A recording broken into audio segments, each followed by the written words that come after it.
Welcome to American Players Theater Talkbacks to Go. I'm Buzz Kemper, and I invite you to take a walk up the hill with Orange Schroeder and me as Orange talks with actors David Daniel and Kelsey Brennan about APT's 2017 production of A Flea in Her Ear by Georges Feydeau, adapted by David Frank. We are going to be discussing A Flea in Her Ear by Georges Feydeau, and this is a French play, another French play this season, adapted and directed by David Frank. And I have with me two of APT favorites, David Daniel, who is playing the husband, Victor Emmanuel and Chandebise, and Kelsey Brennan, who is his wife, Raymonde Chandebise. And this is really a fun play. It's a farce, and the playwright was known for this genre, and so I wanted to ask, could one of you talk a little bit about the tradition of farce? What does that mean? David's the expert on that. Well, like any theater tradition, it's changed over the years. And where we think of how an American audience would think of it is the Warner Brothers cartoons that everyone grew up with, Bugs Bunny and the Roadrunner, and it's humor through pain, that kind of thing. And it's putting normal people in extraordinary circumstances. That's where we find the humor, is normal people in extraordinary circumstances. So to define farce as a particular style is difficult because a normal person in extraordinary circumstances can look visually many different ways. So one of the challenges we've had in this show, just as a group, is trying to define that physical style. How much is too much and how little is not enough. So like the definition of farce, as it grows and changes over the years and each generation has a different viewpoint on it, we're trying to find our own definition of it physically on stage. So does slapstick figure into farce? I mean, a little bit. I mean, slapstick literally was a slap stick. It was two sticks that were tied together at one end, and you'd hit someone, and then those two sticks slap together like that. And it was usually the more powerful person, the master, beating the servant. So that had particular connotations in Commedia dell'arte, a very specific kind of comedy, but pain is always funny. and what sort of pain is there in A Flea in Her Ear? It's emotional pain. No slapping. Oh, there's slapping. I mean, you'll get a little bit of everything. Kicking, certainly. biting, punching. Yeah, all of that. Right in the rear end, all that good stuff. But I think but I love that idea of normal people in extraordinary circumstances, that these are people that you would recognize, but the plot and the things that they step into, the situations that they find themselves in, lead to that absurdity that I think is really great to laugh at. Now, you've both mentioned normal people. These are, in a way, stock characters, aren't they? And how do you bring them to life? How do you give them personality?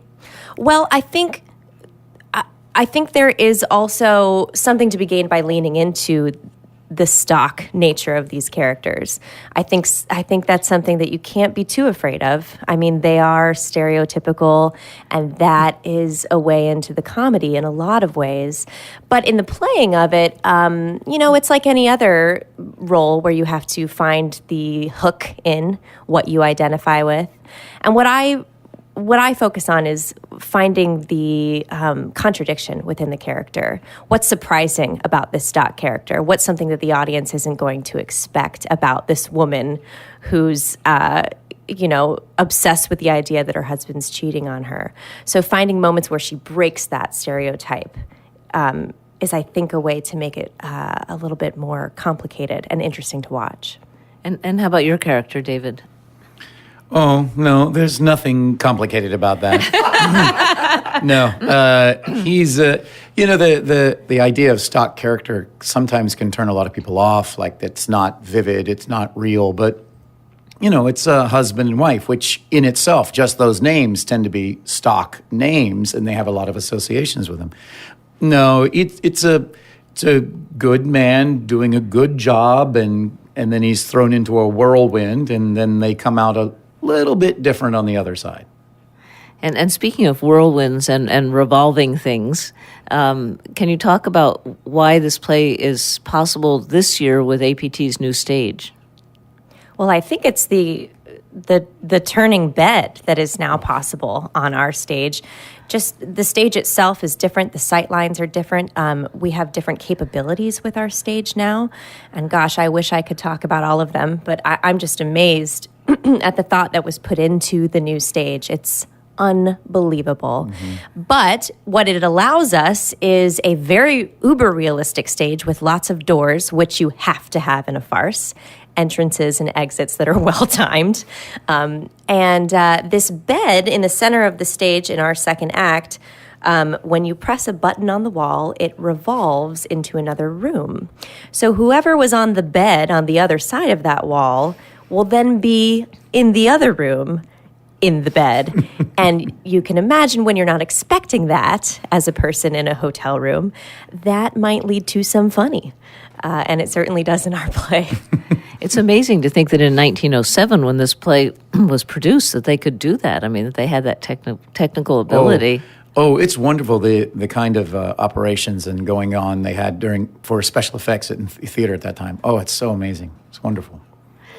So the play's often done in 1960s costumes, but you're doing it in period dress in the first decade of the 1900s. Can you explain that? Sure. David Frank, who directs the show, that question was brought to him, and he had a wonderful response. In the 60s, there was a freedom of sexuality. And even if people weren't experiencing it, it was in the air, and it was maybe not expected, but certainly just allowed. You know, there was nothing outrageous about that.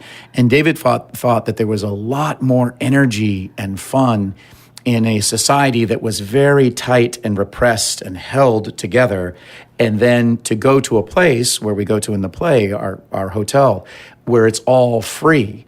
And the contrast between that very tight, very mannered and elegant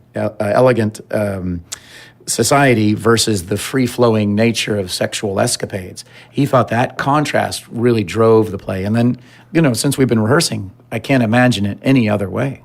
And I found it interesting that obviously we talked about the playwright being known for farce, but he was living in a time called the Belle Époque, where there was an emphasis on fine art and literature, and he was considered to be a promiscuous, cocaine-snorting figurehead of the hedonistic counterculture. Oh, good for him.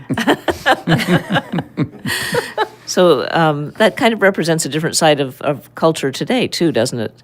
Well, I mean, look at so whatever culture there is, I think the comedians and the artists of that era and the generation, there's a group of them that earn their living or earn their fame by poking fun at society, by showing its flaws through satire or humor. And Feydeau certainly was that kind of artist. And what can you tell us about David Frank's adaptation? So, David's been working on this adaptation for years. I think he originally not began it, but had a version that he had adapted even in the 90s. And it's kind of a living document. The thing that I know is I'm sure David knows every version of every line that's ever been written in this play. I mean, he knows the original, he knows the David Ives version, but he's been so gracious about allowing us as the actors to make suggestions, to make changes, to cut a line here or there. And what I found really important is to investigate the words that are being used, specifically the pejorative language in this play. There were some words that just mean different things now. For instance, the word slut was used in this play, 30 times.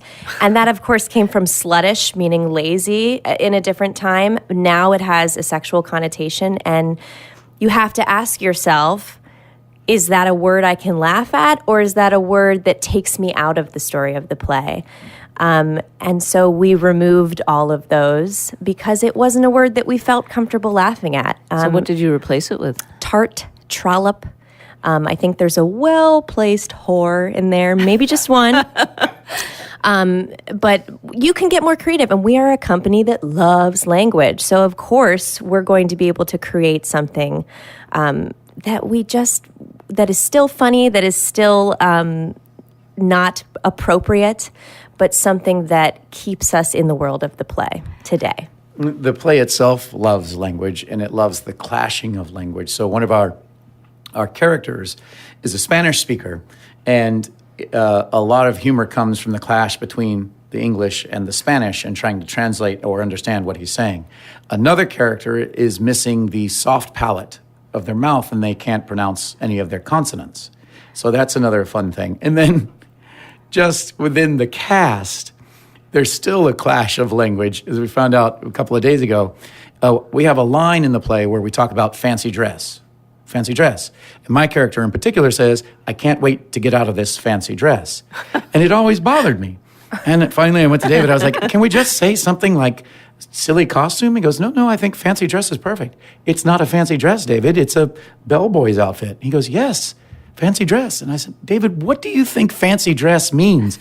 It's like a Halloween costume. I said, why would you think, and of course in England, for the Brits, a fancy dress, he said, what would you wear to a fancy dress party? A tie and a jacket? And so that, even with David's translation, his adaptation of it, there was still that kind of wonderful banging up of language between his British sensibilities and our American sensibilities of something as innocuous as fancy dress. Well, we would like to see you in a fancy dress, David. We haven't yet. I feel like over the course of years, you must have been Sometimes there must be. There is a freedom to working in translation, isn't there? I mean, if this was a playwright who had written in English, you wouldn't have the option of changing words as easily, especially, obviously, if it was a living playwright. Sure. Oh, yeah, there's rights involved and all sorts of restrictions when it comes to that. What can you tell us, speaking of translation, about the title of the play? Well, a Flea in Her Ear. I don't know. I think it confuses a lot of people. Certainly, when I introduce the title of the play, people are like, "Well, I'm not quite sure. Does she have an infestation problem?" I should play with that. I'm going to think about that. But the closest thing that I think we have in America would be a bee in her bonnet. It's not ants in your pants, but that kind of, there is a small critter somewhere on my body.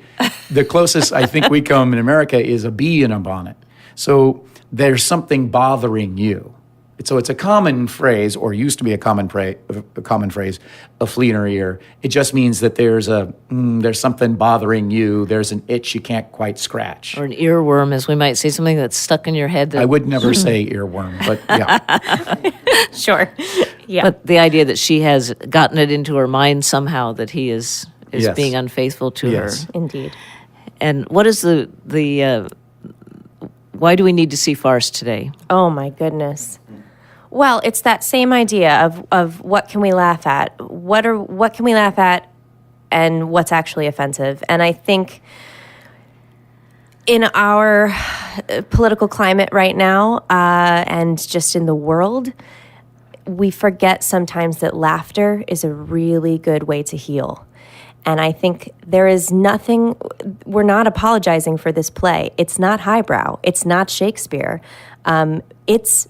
The purpose of this play is to make you laugh and to make you look at stereotypes and to make you look at despicable people in extraordinary circumstances and go, oh man, look at those idiots. That's funny. And there is great value to that. There is great value to that, especially today. And thank you so much for making us laugh in a time when laughter is something we all need. Thanks very much. Thank you. Talkbacks to Go is a production of Orange Tree Imports and Audio for the Arts. Our theme music is by Steve Tibbetts, and it appears here by permission of the artist, courtesy of ECM Records. Please find us on iTunes and YouTube under APT Talkbacks to Go. With Orange Schroeder, I'm Buzz Kemper. Thank you for listening.